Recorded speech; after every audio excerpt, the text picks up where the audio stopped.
Right now, the US stock market, including your 401k, index funds, and the value of your future retirement are all riding on one single story. The story goes like this: American tech giants are going to make trillions of dollars in profit forever because the rest of the world will have no choice but to buy their artificial intelligence. But what if this story is a lie? Something has gone completely wrong, and the basic view among enterprises in this country is I'm going to chillax and waste my time with tokens. I'm going to get no value, and they're going to get my IP. Many market experts are whispering that we actually aren't in a dot-com bubble 2.0. They're warning that the current AI build-out relative to the economy is actually multiple times larger than the 1999 tech bubble. And on June 12th, a quiet political move triggered a domino effect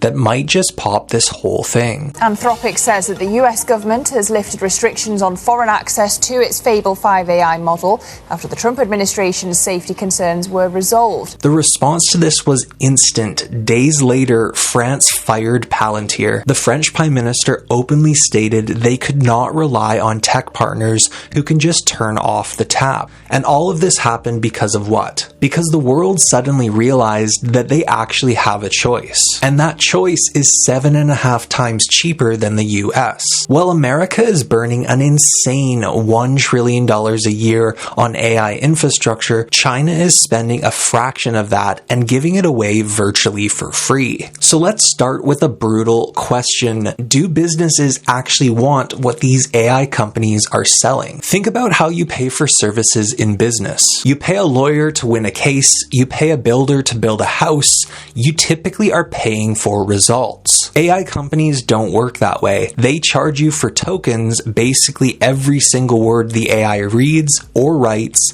You pay the exact same amount whether the answer is a brilliant business breakthrough or a complete hallucination. And the engineers who built them frankly don't know how to completely fix it. On top of the lack of clear return on investment, corporate CEOs are terrified of losing their intellectual property. When a company feeds its internal data, its proprietary coding, and its trade secrets into a rented AI model, the model learns from them. Now, we've already started to see friction forming here. For example, Anthropic launched a product called Claude Design, while still maintaining a tight partnership relationship with Figma. They encourage waste. They want you to spend a lot of money, and then they try and pilfer your ideas. Anthropic already tried it with Claude Design with Figma. Even though Figma was a dominant design platform, and needless to say, the leadership at Figma was not impressed. Enterprise companies are realizing that they are paying millions of dollars to a vendor only to train their own future competitor. But for a moment, let's go ahead and look past this trust issue. Even if every company in the world fully trusted big tech, the core math of AI is fundamentally broken. Software has historically been the greatest business model ever created. But the scary part about what we're going through right now is AI has completely broken this model. Every single time you ask a chatbot a question, it requires massive computing power. It sucks up electricity and it physically degrades specialized microchips. More customers doesn't mean free money. More customers means linear dollar for dollar increase in operating costs. AI isn't a software business. It's actually more like a restaurant. Every time a plate of food leaves the kitchen, someone has to pay for the raw ingredients. This restaurant is losing money on every single meal it serves, and its core strategy is just to build a bigger kitchen. And to understand this, all you have to do is take a look at the numbers. We haven't seen cash destruction on this level since the collapse of WeWork, and as these companies build larger models, the running costs increase exponentially, meaning their margins are actually getting worse over time. Now, this insanity isn't isolated isolated, it stretches across the entire tech ecosystem. Just take a look at Oracle's financial reports. They're currently building a massive 7.1 gigawatt data center capacity for essentially one primary customer. In their own regulatory filings, Oracle explicitly listed a terrifying risk. They might not get paid. If OpenAI can't generate the revenue to pay its hardware bills, companies like Oracle face extreme financial jeopardy. Then you have what critics are calling the NVIDIA round trip. NVIDIA sells its chips to smaller cloud startups, often called neoclouds. These startups borrow billions to buy the chips, then NVIDIA turns around and pays those exact same startups to rent the chip capacity back to their own internal use. When an industry starts buying back its own equipment just to keep the revenue numbers looking high, it's a glaring red flag that there isn't enough organic, real-world customer demand. Tech giants like Microsoft, Meta, Google, and Amazon report massive growth in their cloud-based business. But while reporting this, they're conveniently hiding their exact AI revenue. What they're doing is they're bundling it in with their highly profitable legacy advertising and search businesses. They're hiding the bad news because the actual ROI is deeply negative. That sounds a lot like what happened back in 2008, where products that were supposed to be good were getting mixed in with products that weren't good to make them look better, and we all know how that turned out. Now, if we look at the sheer scale of capital expenditures, the US is massively outspending China. America is projected to spend roughly $1 trillion on AI infrastructure over the next year. China, by comparison, is spending around $123 billion,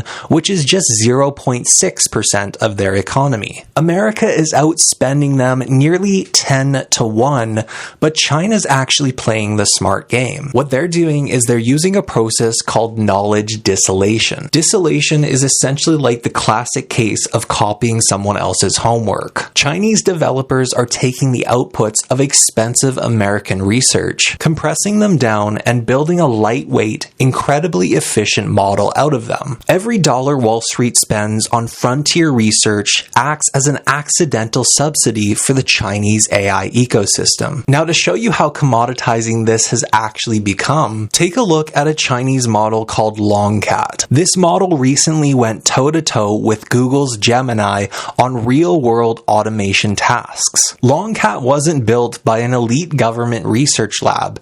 It was built by Mutan, a Chinese equivalent of DoorDash. Now, when a food delivery company can build an AI model that's competing with Silicon's finest, you have to ask yourself, are these trillion-dollar US tech monopolies actually defensible? You cannot sustain a trillion-dollar valuation when your competitor offers 90% of your quality for 10% of your price.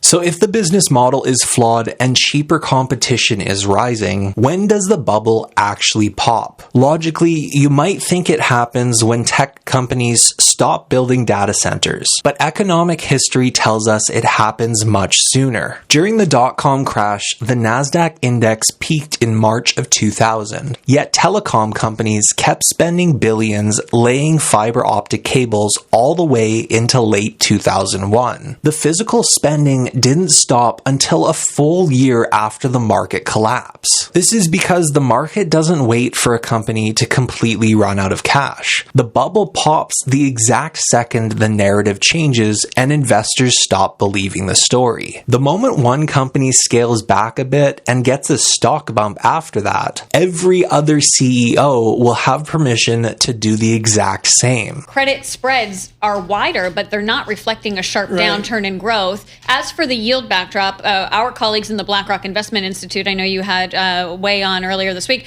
were expecting a steepening of yield curves and a rebuild of term premium in the long end. I think that's what that march higher in interest rates is reflecting. Stock investors buy into hype and dreams. Bond investors, on the other hand, only care about one cold fact. Will I get my money back with interest? Now, we measure their fear using something called a credit spread, the extra interest rate a company has to pay above the risk-free rate of US government bonds to compensate for the risk of bankruptcy. When lenders feel safe, corporate credit spreads are incredibly tight. Today, spreads are hovering around 2.6%, which is historically low. It looks like total calm. But remember, the credit market can be dangerously wrong. In early 2007, the subprime housing crisis was already actively fracturing behind the scenes, yet credit spreads were sitting at a perfectly calm 2.5%. Lenders didn't see the crash coming because credit spreads don't measure absolute truth. They only measure what lenders currently believe. Now, the real answer to when exactly the AI bubble will pop really comes down to nobody knowing the exact day. But the structural cracks from broken margins to fierce, ultra-cheap Chinese competition are completely real. So this means the story is gradually becoming a question of when and not if.